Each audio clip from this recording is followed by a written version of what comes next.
टायटलवरून तुम्हाला वाटलं असेल की बॅचलर पुरणपोळी म्हणजे काय हो. एकदम साधी सोपी सरळ करायची, 100 नखरे न करता.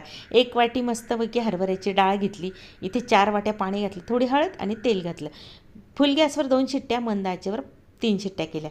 नंतर बघा इथे म्हणजे कुकरच्या हो.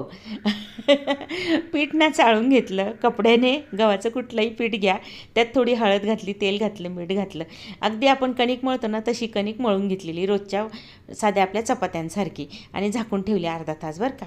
डाळ मस्त शिजून झाली, निथळून घेतली, 1 ग्लास पाणी घालून. कटाची आमटी करायची होती ना मला.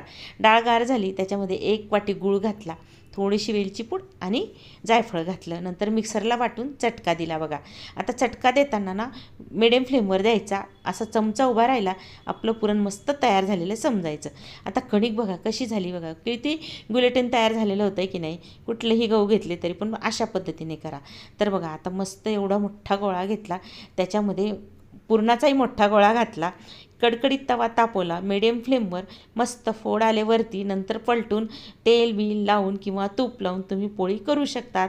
अगदी काठापर्यंत झाली आहे. सबस्क्राईब करा, फॉलो करा पटपट.